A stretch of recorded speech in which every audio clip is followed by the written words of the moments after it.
Hello दोस्तों, आप सभी का हमारे एजुकेशन संग्राम इलेक्ट्रीशियन चैनल में आप सभी का स्वागत है। दोस्तों आपका यह क्वेश्चन यूपीपीसीएल टीजी2, यूपीआरवीएनएल टीजी2, आईटीआई वस्तुनिष्ठ CBT exam question competitive exam के लिए दोस्तों आपका यह क्वेश्चन है। और दोस्तों यह क्वेश्चन प्रत्यावर्ती धारा चैप्टर 4 का क्वेश्चन है। पिछला जो क्वेश्चन आया हुआ था दोस्तों 2 दिन पहले का जो क्वेश्चन है आपका, उसके आगे का क्वेश्चन है ये। और ये कॉम्पिटिटिव एग्जाम के लिए बेस्ट क्वेश्चन है दोस्तों, चैप्टर 4 का प्रत्यावर्ती धारा। दोस्तों ये कॉम्पिटिटिव एग्जाम के लिए बेस्ट क्वेश्चन है। और दोस्तों आप हमारे चैनल को अपने दोस्तों को भी शेयर कर दीजिए, आप भी चैनल को सब्सक्राइब कर लेंगे और वीडियो को लाइक भी कर देंगे। दोस्तों यहाँ पर देखिए प्रत्यावर्ती धारा का ये क्वेश्चन है चैप्टर 4 का, और जो पिछला क्वेश्चन आया था उसके आगे का क्वेश्चन है यहाँ पर। और दोस्तों यहाँ पर देखिए दोस्तों क्वेश्चन क्या कह रहा है, परिपथ के कुल एडमिटेंस y की गणना या दोस्तों गणना डॉट डॉट डॉट सूत्र द्वारा की जा सकती है। दोस्तों मिस प्रिंट हुआ है, यहाँ पर गणना होगा। परिपथ के कुल एडमिटेंस y की गणना डॉट डॉट डॉट सूत्र द्वारा की जा सकती है। दोस्तों आपका इसमें करेक्ट आंसर क्या है? दोस्तों ये थ्योरी में आपका आया हुआ है क्वेश्चन। पहले दोस्तों थ्योरी का जो डिटेल में चैप्टर 4 का दिया गया है वहां पर जाएंगे, उस वीडियो पर वहां पर सारी डिटेल में पढ़ेंगे। उसके बाद आप क्वेश्चन को लगाएंगे और क्वेश्चन को देखेंगे। दोस्तों आपका दोस्तों ये जो प्रिपरेशन है, आपका जो प्रिपरेशन कर रहे हैं दोस्तों, आपका बेस्ट होगा। क्योंकि क्वेश्चन वहां से कुछ क्वेश्चन उठे हैं, न्यू क्वेश्चन है और प्रीवियस ईयर क्वेश्चन इसमें दोस्तों इंक्लूड हुआ है। यहां पर देखिए दोस्तों करेक्ट आंसर आपका ऑप्शन बी है, अंडर रूट जी स्क्वायर प्लस बी स्क्वायर। आपका नेक्स्ट क्वेश्चन है, वी वोल्टेज सप्लाई पर 3 शाखाएं समानांतर में जुड़े हैं। दोस्तों वी वोल्टेज सप्लाई पर 3 शाखाएं समानांतर में जुड़ी हैं। कौन सा परिमाण समान होगा? कौन सा परिमाण दोस्तों समान होगा? दोस्तों आपका करेक्ट आंसर प्रत्येक शाखा पर वोल्टेज ये क्या होगा, कौन सा परिमाण समान होगा? प्रत्येक शाखा पर वोल्टेज। ऑप्शन डी आपका इसमें करेक्ट आंसर है, ऑप्शन डी करेक्ट आंसर है दोस्तों, आपका राइट आंसर ऑप्शन डी है। नेक्स्ट क्वेश्चन है आपका,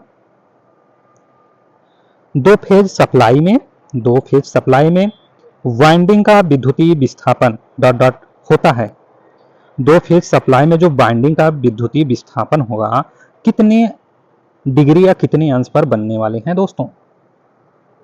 कितने पर ये बनने वाले हैं विस्थापन 2 फेज सप्लाई का? दोस्तों 90 अंश, 90 डिग्री। ऑप्शन सी आपका करेक्ट आंसर है दोस्तों, ऑप्शन सी आपका करेक्ट आंसर है। आपका नेक्स्ट क्वेश्चन है, 3 फेज सप्लाई वाइंडिंग का विद्युतीय विस्थापन दोस्तों 120 अंश होगा, 120 डिग्री दोस्तों होता है 3 फेज सप्लाई का। ऑप्शन बी आपका इसमें करेक्ट आंसर है दोस्तों। आपका नेक्स्ट क्वेश्चन है, अब यहां पर आइए दोस्तों, ये क्वेश्चन देखिए दोस्तों, ये कॉम्पिटिटिव एग्जाम के लिए बेस्ट क्वेश्चन है, कॉम्पिटिटिव एग्जाम के लिए बेस्ट क्वेश्चन है दोस्तों आप हमारे चैनल को जरूर से सब्सक्राइब कर लेंगे, जिससे वीडियो को नोटिफिकेशन मिलता रहेगा। और दोस्तों प्लेलिस्ट में भी क्वेश्चन पड़े हुए हैं और आपके चैनल एजुकेशन संग्राम में भी क्वेश्चन पड़े हुए हैं दोस्तों, और वो भी प्लेलिस्ट जल्दी बन जाएंगे। और दोस्तों जितने भी टाइप के क्वेश्चन आपको मिलने वाले हैं दोस्तों, आपके लिए बेस्ट होगा। यहाँ पर देखिए दोस्तों क्या कर रहा है ये क्वेश्चन, फेज बढ़ने से जो समान आकार की सिंगल फेज मोटर के लिए समान आउटपुट पर मशीन की रेटिंग, फेज बढ़ने से जो समान आकार की सिंगल फेज मोटर है उसके लिए समान आउटपुट पर मशीन की रेटिंग क्या होगा? दोस्तों बढ़ती है। ऑप्शन ए आपका करेक्ट आंसर है। आपका नेक्स्ट क्वेश्चन है, सिंगल फेज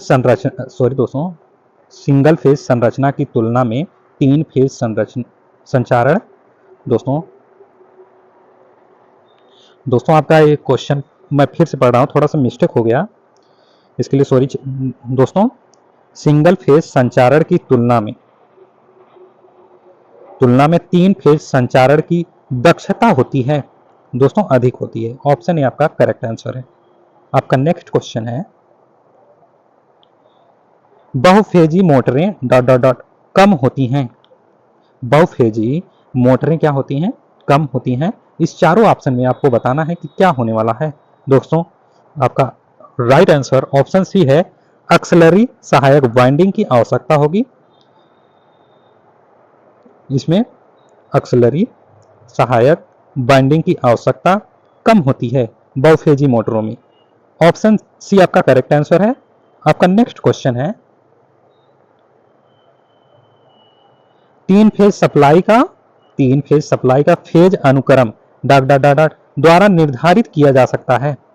निर्धारित किया जा सकता है दोस्तों फेज अनुक्रम इंडिकेटर। ऑप्शन सी आपका करेक्ट आंसर है दोस्तों।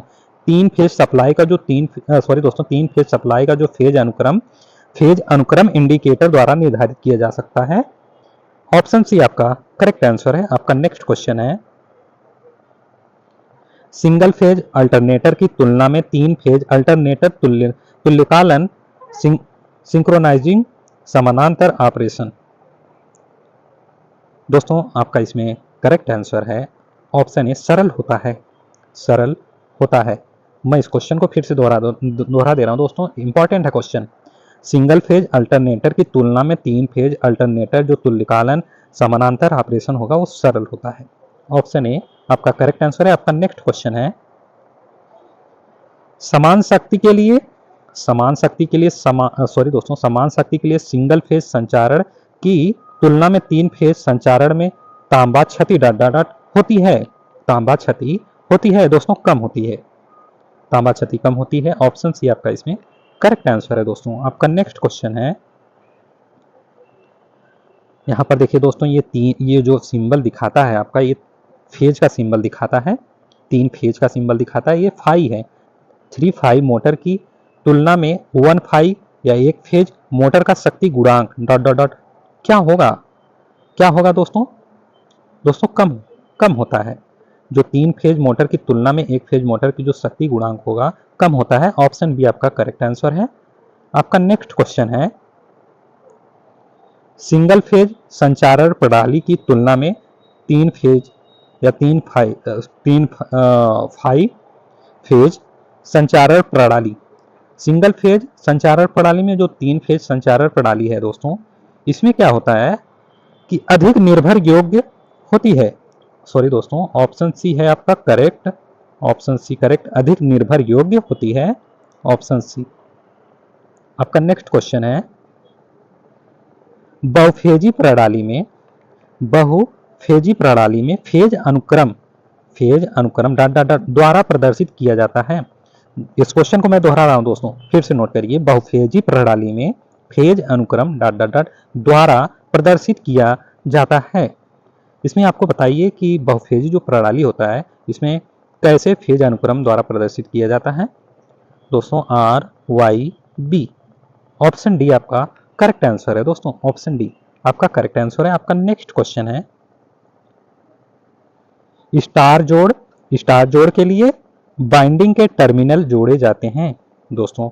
जो स्टार जोड़ के लिए बाइंडिंग के टर्मिनल जोड़े जाते हैं, किसमें? बाइंडिंग के सिरे एक जंक्शन पर जुड़ते हैं। ऑप्शन बी आपका करेक्ट आंसर है दोस्तों। ऑप्शन बी आपका करेक्ट आंसर है। आपका नेक्स्ट क्वेश्चन है, डेल्टा कनेक्शन के लिए बाइंडिंग के टर्मिनल जोड़े जाते हैं किस पर? वहां पर स्टार था कनेक्शन और यहाँ पर डेल्टा कनेक्शन के लिए पूछ रहा है, जो बाइंडिंग के टर्मिनल होते हैं किस पर जोड़े जाते हैं? एक बाइंडिंग का अंतिम सिरा, ऑप्शन ए एक बाइंडिंग का अंतिम सिरा दूसरी बाइंडिंग के पहले सिरे से। ऑप्शन ए आपका करेक्ट आंसर है दोस्तों। ऑप्शन ए करेक्ट आंसर है। आपका नेक्स्ट क्वेश्चन है दोस्तों, अब यहाँ पर देखिए दोस्तों, स्टार जोड़े जाते हैं किसमें? यहाँ पर फार्मूला दिए गए हैं दोस्तों, ये सूत्र दिए गए हैं यहाँ पर। आप इसको बताइए, स्टार जोड़े जाते हैं किसमें जोड़े जाते हैं? VL equal to √3 VPH। Option C correct answer है दोस्तों ये सारी चीजें आपको थ्योरी में मिले हुए हैं। ये क्वेश्चन वहां से उठाया गया है, वहां पर देखेंगे दोस्तों जाके थ्योरी डिटेल में, और यहाँ पर आइएगा क्वेश्चन देखेंगे और वीडियो में। और ये जो पिछला क्वेश्चन था उसके आगे का क्वेश्चन है।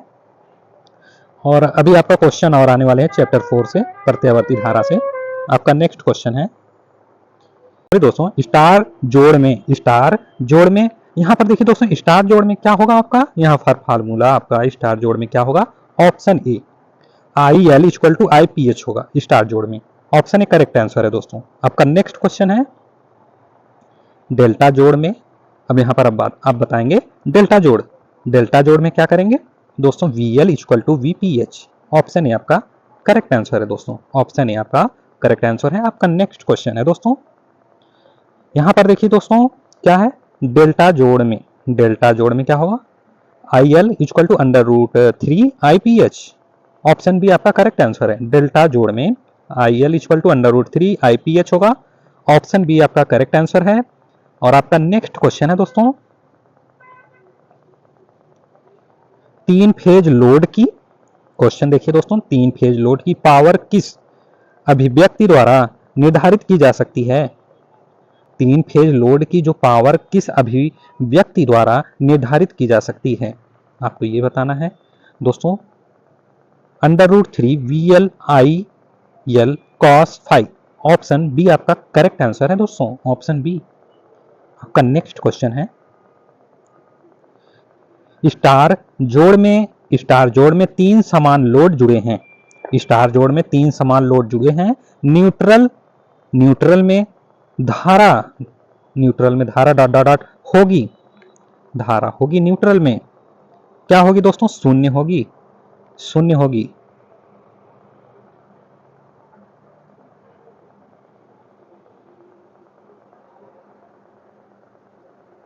ये रहा दोस्तों धारा, और इसमें आपका ये क्या होगा, न्यूट्रल में जो धारा होगा, 3 जो स्टार जोड़ में है समान लोड से जुड़े हैं, तो जो न्यूट्रल में धारा होगा वो शून्य होगा। ऑप्शन डी आपका करेक्ट आंसर है।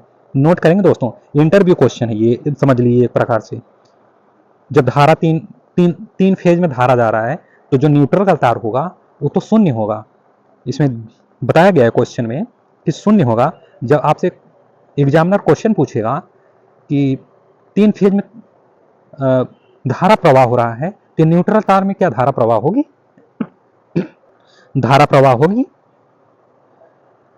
तो आप वहां पर विचार करेंगे। इसलिए दोस्तों आप इससे आगाह रहिए पहले से ही।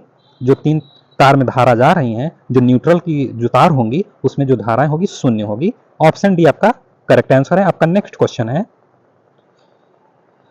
3 फेज डेल्टा कनेक्टेड लोड द्वारा ली गई लाइन धारा दोस्तों 10 एम्पीयर है। प्रत्येक फेज में धारा डॉट डॉट डॉट होगी, प्रत्येक फेज में धारा बताना है दोस्तों। जो 3 फेज डेल्टा कनेक्टेड लोड है, इसमें जो लाइन धारा है 10 एम्पीयर है, तो जो प्रत्येक फेज में धारा कितना होगा आपको ये बताना है दोस्तों। आपका ये होगा 10 by under root 3 AMP। Option C आपका करेक्ट आंसर है, ऑप्शन सी करेक्ट आंसर है। आपका नेक्स्ट क्वेश्चन है, एक समतुल्य लोड और एक असंतुलित lighting load 3 phase 4 wire supply प्रणाली से जुड़ी है। इस प्रणाली में न्यूट्रल वायर कोई धारा नहीं लेगी। ऑप्शन सी आपका करेक्ट आंसर है दोस्तों। आप यहां पर डिटेल में देख सकते हैं दोस्तों, ये क्वेश्चन बनाया गया है जो मैं अभी बता के आ रहा हूं पिछले क्वेश्चन में, और यहां पर ये क्वेश्चन आया हुआ है। और आपका नेक्स्ट क्वेश्चन है, यहां पर देखिए दोस्तों 5 GHz फ्रीक्वेंसी का जो अवधि काल कितना होगा दोस्तों, किसका 5 GHz फ्रीक्वेंसी का जो अवधि काल होगा, ये पूछ रहा है कि कितना होगा दोस्तों। ये 0.2 मिली सेकेंड होगा। ऑप्शन बी आपका करेक्ट आंसर है, बी। नोट करेंगे दोस्तों, बी करेक्ट आंसर है। आपका नेक्स्ट क्वेश्चन है, चित्र में जो दर्शाई गई तरंग का फ्रीक्वेंसी इसमें बताना है कि क्या होगा, इस फ्रीक्वेंसी को बताना है कि क्या होगा। ये जो दर्शाया गया फ्रीक्वेंसी है दोस्तों, क्या होगा। यहाँ पर कुछ दिया गया है दोस्तों, इसलिए दोस्तों आपका ये करेक्ट आंसर 10 हर्ट्ज होगा। आपका नेक्स्ट क्वेश्चन है, यहाँ पर भी कुछ दिया है दोस्तों, पता नहीं चल रहा, लेकिन इसमें जो क्वेश्चन पूछे गए हैं इसको आपको जो है दोस्तों देना ही देना है। चित्र में दर्शाई गई तरंग का प्रभावी मान क्या होगा, प्रभावी मान पूछ रहा है। इसमें प्रभावी मान पूछ रहा है कितना होगा, ये 380 वोल्ट होगा। ऑप्शन ए आपका करेक्ट आंसर है, ऑप्शन ए करेक्ट आंसर है। और आपका नेक्स्ट क्वेश्चन है, वोल्टेज के सापेक्ष इंडक्टिव परिपथ में धारा होती है। वोल्टेज के सापेक्ष इंडक्टिव परिपथ में धारा होती है, क्या होगी, लैंगिंग में होगी। ऑप्शन सी आपका इसमें करेक्ट आंसर है दोस्तों, ऑप्शन सी करेक्ट आंसर है, लैंगिंग में होगा धारा। और आपका नेक्स्ट क्वेश्चन है, एक श्रेणी आर एल परिपथ का जो प्रतिरोध 5 ओम तथा इंडक्टिव प्रतिघात 12 ओम है, तो उसकी जो प्रतिबाधा इम्पीडेंस है दोस्तों 13 ओम होगा। ऑप्शन सी आपका करेक्ट आंसर है। ऑप्शन सी आपका करेक्ट आंसर है। दोस्तों आपका नेक्स्ट क्वेश्चन है, प्रतिरोध तथा प्रतिघात युक्त परिपथ की जो प्रतिबाधा इम्पीडेंस ज्ञात करने के लिए प्रयुक्त सूत्र है। प्रयुक्त सूत्र है क्या दोस्तों? Z equal to under root R square plus X square. Option A आपका करेक्ट आंसर है दोस्तों। ऑप्शन ए करेक्ट आंसर है। आपका नेक्स्ट क्वेश्चन है, कैपेसिटिव प्रतिघात। कैपेसिटिव प्रतिघात का मान परिवर्तित होता है। कैपेसिटिव प्रतिघात का मान परिवर्तित होता है दोस्तों फ्रीक्वेंसी के व्युत्क्रमानुपाती। फ्रीक्वेंसी के व्युत्क्रमानुपाती। ऑप्शन बी आपका इसमें करेक्ट आंसर है दोस्तों। जो कैपेसिटिव प्रतिघात है परिवर्तित होता है किसमें? फ्रीक्वेंसी के व्युत्क्रमानुपाती में। ऑप्शन बी आपका करेक्ट आंसर है। आपका नेक्स्ट क्वेश्चन है दोस्तों, यहां पर देखिए दोस्तों 16 पिको फैराड मान प्रत्येक के 2 संधारित्र श्रेणी क्रम में संयोजित किए जाते हैं। उनकी कुल धारिता होगी 8 पिको फैराड। दोस्तों 16 पिको फैराड का मान जो प्रत्येक 2 संधारित्र श्रेणी क्रम में है जो संयोजित किए जा रहे हैं, तो जो उनकी कुल धारिता होगी 8 पिको फैराड होगी। ऑप्शन ए आपका करेक्ट आंसर है दोस्तों। ऑप्शन ए आपका करेक्ट आंसर है। आपका नेक्स्ट क्वेश्चन है, कैपेसिटिव एसी परिपथ में क्या होगा? धारा वोल्टेज से आगे चलती है। धारा वोल्टेज से आगे चलती है। ऑप्शन ए आपका करेक्ट आंसर है। आपका नेक्स्ट क्वेश्चन है दोस्तों, नोट करेंगे दोस्तों, इंपॉर्टेंट क्वेश्चन है, इंटरव्यू क्वेश्चन है। और यहाँ पर देखिए दोस्तों छोटी छोटी चीजें आपको पता होनी चाहिए।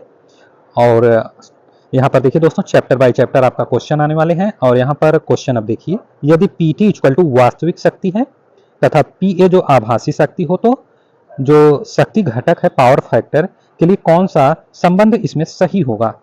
इसमें से कौन सा ऐसा संबंध है आपका ये सही होने वाला है? वास्तविक शक्ति आपका PT है और PA आभासी शक्ति है, तो जो शक्ति घटक पावर फैक्टर है इसमें आपका संबंध होगा दोस्तों PF इक्वल टू वास्तविक शक्ति बाई आभासी शक्ति होना चाहिए दोस्तों। ऑप्शन सी आपका करेक्ट आंसर है। यही आपका राइट है। आपका राइट करेक्ट आंसर यही है दोस्तों, यही होता है। PF इक्वल टू वास्तविक शक्ति होगा बाई आभासी शक्ति होगा। ऑप्शन सी आपका करेक्ट आंसर है। ऑप्शन सी करेक्ट आंसर है आपका। नेक्स्ट क्वेश्चन है दोस्तों, निम्नलिखित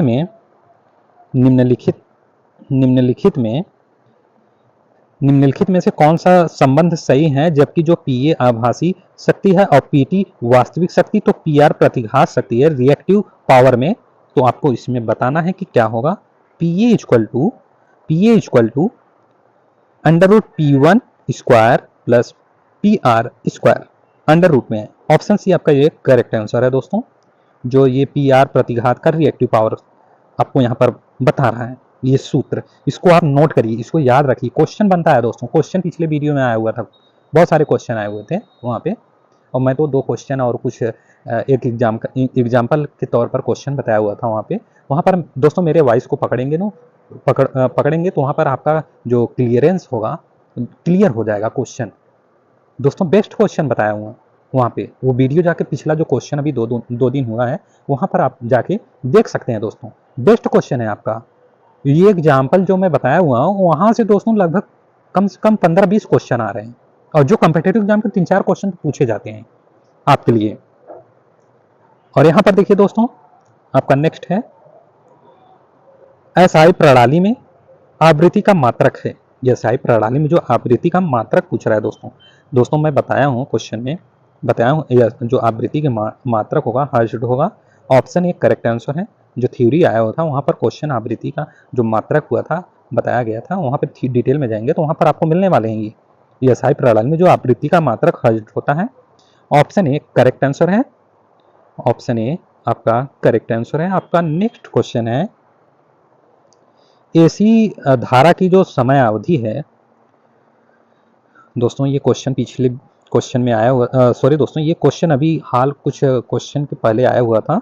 तो AC जो धारा की समय अवधि 0.2 था वहाँ पर, प्रति सेकंड नहीं सेकंड था, 0.2 सेकंड था वहाँ पे AC धारा की समय अवधि का। और यहाँ पर भी 0.02 सेकंड दिया गया है। इसकी जो आवृत्ति कितनी होगी। अब इसकी आवृत्ति बताना है कि कितनी होगी। इसकी आवृत्ति दोस्तों 50 हर्ट्ज होगी, ऑप्शन बी, क्योंकि अपने भारत में 50 हर्ट्ज पर ये उत्पादन होता है बिजली। आपका ऑप्शन बी करेक्ट आंसर है। आपका नेक्स्ट क्वेश्चन है, एक विद्युत प्रेस पर 230 वोल्ट 500 वाट लिखा है, तो 230 वोल्ट प्रदर्शित करता है। 230 वोल्ट क्या प्रदर्शित करता है? आरएमएस मान प्रदर्शित करता है। 230 वोल्ट यहाँ पर जो पहला दिया गया है, 500 वाट तो लिखा गया है, ये भी लिखा रहता है विद्युत प्रेस पर, और यहाँ पर पूछ रहा है 230 वोल्ट क्या प्रदर्शित करता है? आरएमएस मान प्रदर्शित करता है। ऑप्शन है आपका इसमें करेक्ट आंसर है। आपका नेक्स्ट क्वेश्चन है, फार्म फैक्टर अनुपात होता है दोस्तों, फार्म फैक्टर अनुपात होता है आरएमएस मान तथा औसत मान का। फार्म फैक्टर अनुपात होता है आरएमएस मान तथा औसत मान का। ऑप्शन बी आपका करेक्ट आंसर है। आपका नेक्स्ट क्वेश्चन है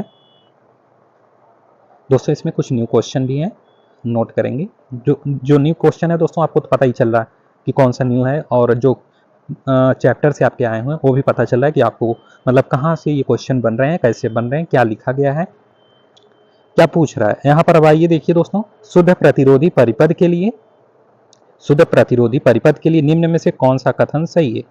इसमें शुद्ध प्रतिरोधी परिपथ के लिए बताना है दोस्तों, ये भी आ चुका है। पावर फैक्टर का मान 1 होता है शुद्ध प्रतिरोधी परिपथ के लिए। ऑप्शन है आपका करेक्ट आंसर है। आपका नेक्स्ट क्वेश्चन है, जब यक्सएल यक्ससी के बराबर होता है तो क्या होगा? यक्सएल यक्ससी के बराबर हो तो दोस्तों Z=R होगा। ऑप्शन है आपका करेक्ट आंसर है। जब बराबर होगा, जब यक्सएल और यक्ससी के बराबर हो तो Z=R होगा दोस्तों। ऑप्शन ए करेक्ट आंसर है आपका, ऑप्शन ए करेक्ट आंसर है। आपका नेक्स्ट क्वेश्चन है, यहाँ पर कोई संशय नहीं दोस्तों, कुछ बोलने में मिस्टेक हो रहा है या कुछ बताने में कुछ मिस्टेक हो रहा है तो मैं माफी चाहता हूँ दोस्तों, और वहाँ पर कमेंट बॉक्स में कमेंट करके बताएंगे कि हाँ मिस्टेक हो गया है, तो दोस्तों मैं संशोधन करने का कोशिश करेंगे, वहाँ पर बताएंगे, डिटेल में ला देंगे। कमेंट बॉक्स में कमेंट में दोस्तों डिटेल में कर देंगे। तो आप जब तक बोलेंगे नहीं तब तक दोस्तों कैसे समझ पाऊंगा। दोस्तों आपको बोलना है कमेंट बॉक्स में, कहीं भी मिस्टेक हो रहा है। चैनल सब्सक्राइब करें या ना करें कोई दिक्कत नहीं है, वीडियो को लाइक करें या लाइक ना करें कोई दिक्कत नहीं, लेकिन आप जो क्वेश्चन पढ़ रहे हैं, कोई भी दिक्कत हो रही है, कोई भी मिस्टेक हो रहा है इसमें क्वेश्चन में कहीं भी, तो आप कमेंट बॉक्स में कमेंट करेंगे, क्योंकि आपको वहां पे पढ़ना है। कुछ चीजें दोस्तों परफेक्ट नहीं होती हर चीजें, तो आपको बताना है, आप बताएंगे। और दोस्तों आपको अच्छा लगे तो दोस्तों लाइक भी कर देंगे और चैनल भी सब्सक्राइब कर लेंगे। नहीं करना है तो मत करना, लेकिन जो मिस्टेक है दोस्तों जरूर से बताना। आपसे ये रिक्वेस्ट है, आपसे ये बहुत बड़ी रिक्वेस्ट है कि गलती कहीं भी हो रही है आपको कमेंट बॉक्स में कमेंट करके बताना है। और यहाँ पर देखिए दोस्तों, क्वेश्चन आप बताइए क्या कह रहा है। कैपेसिटिव प्रतिघात, कैपेसिटिव प्रतिघात यक्ससी जो आवृत्ति के बढ़ने पर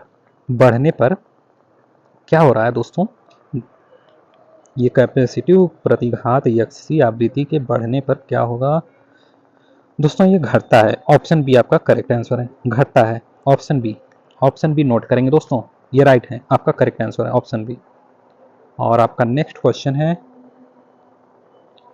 एक स्टार संयोजित भार की फेज धारा 100 ए है, लाइन धारा का मान क्या होगा दोस्तों? 100 होगा। एक स्टार संयोजित भार की फेज धारा 100 ए है और लाइन धारा का मान 100। ऑप्शन सी करेक्ट आंसर है दोस्तों, ऑप्शन सी आपका करेक्ट आंसर है, 100 होगा। आपका नेक्स्ट क्वेश्चन है, एसी संकेतक का जो आरएमएस मान 10 वोल्ट है, एसी संकेतक का जो आरएमएस मान है 10 वोल्ट है, इसका जो चरम मान होगा, इसका चरम मान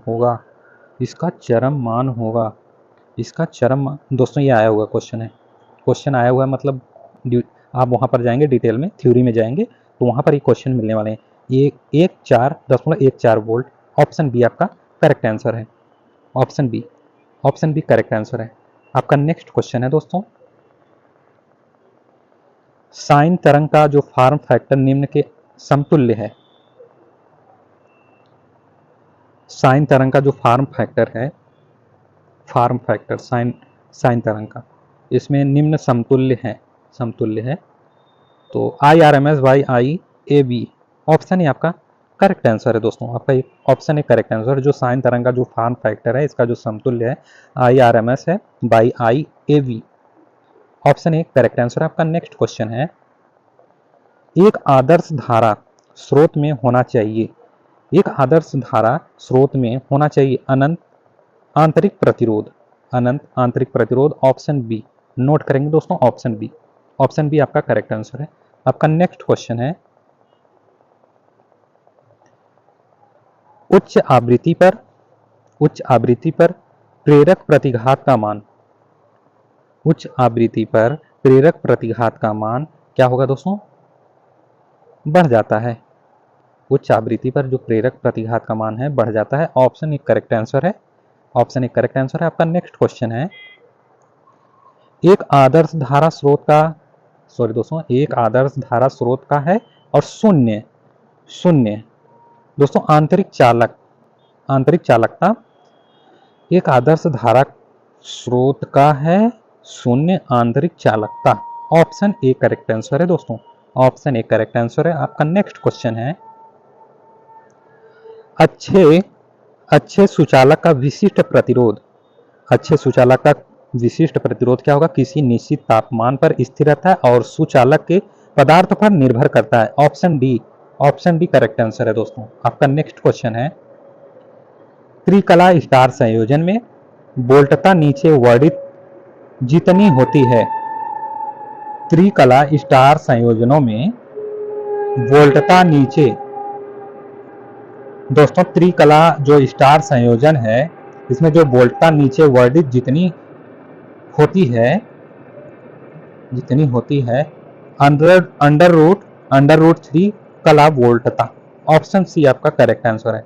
जो त्रिकला स्टार संयोजन में जो वोल्टता नीचे वर्णित जितनी होती हैं अंडर रूट 3 कला वोल्टता, ऑप्शन सी आपका करेक्ट आंसर है। आपका नेक्स्ट क्वेश्चन है, अब यहाँ पर आइए दोस्तों, यदि 5 mH 4.3 mH और 0.6 mH के तीन प्रेरित श्रेणी में जुड़े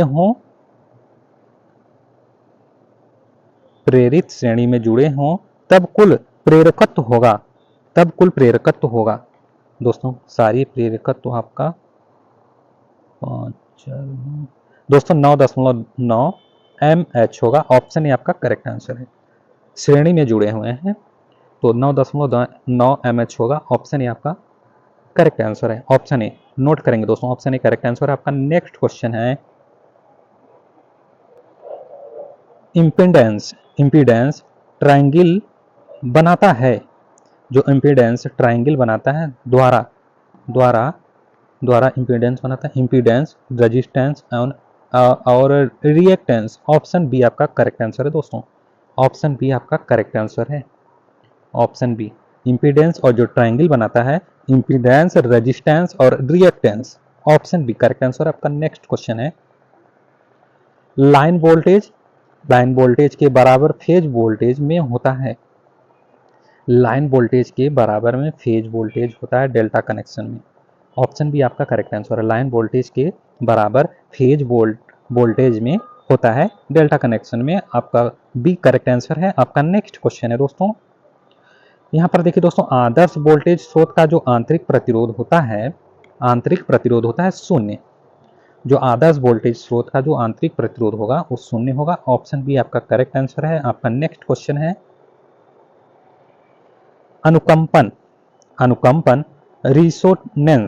रिसोनेंस और अनुकंपन है रिसोनेंस घटित होने के लिए निम्न में से किस घटक का होना आवश्यक है, किस घटक का होना आवश्यक है दोस्तों? यहाँ बी और सी दोनों, बी कहाँ है? बी और यहाँ पर सी, यल और सी दोनों होना चाहिए दोस्तों, यल और सी, ऑप्शन डी करेक्ट है, इसको नोट करेंगे, डी करेक्ट है। इसमें क्या होता है? यल और सी होता है। अनुकंपन घटित होने के लिए किस घटक का आवश्यक होता है, होना किस घटक का आवश्यक होना चाहिए? यल और सी, ऑप्शन डी करेक्ट आंसर दोस्तों आपका ये कॉम्पिटेटिव एग्जाम के लिए बेस्ट क्वेश्चन थे और वीडियो आपका ये तो चैप्टर 4 का था और नेक्स्ट क्वेश्चन आपके आने वाले हैं चैप्टर 4 से ही। दोस्तों आप हमारे चैनल को अपने दोस्तों को भी शेयर कर दीजिए। आप भी चैनल को सब्सक्राइब कर लेंगे और वीडियो को लाइक भी कर देंगे दोस्तों। कॉम्पिटेटिव एग्जाम के लिए क्वेश्चन लाता रहेंगे दोस्तों। कॉम्पिटेटिव एग्जाम के लिए मैं क्वेश्चन लाता रहूँगा, जितने भी टाइप के क्वेश्चन बन रहे हैं। पहले तो आपका ये चैप्टर बाई चैप्टर क्वेश्चन चल रहे हैं, ये कंप्लीट होने के बाद आपका सीधा कॉम्पिटेटिव एग्जाम के लिए जो क्वेश्चन आ रहे हैं, जो एग्जाम में डायरेक्टली पूछे गए क्वेश्चन है, वो आएंगे और आपको वहाँ से पहले क्वेश्चन, वहाँ पर क्वेश्चन लगवाए जाएंगे दोस्तों। कैसे क्या होगा, वहाँ पर सारी चीज़ें डिटेल में आपको मिलने वाली हैं दोस्तों। आप हमारे चैनल को जरूर से सब्सक्राइब कर लेंगे, जिससे वीडियो का नोटिफिकेशन आपको मिलता रहेगा। Thank you so much guys.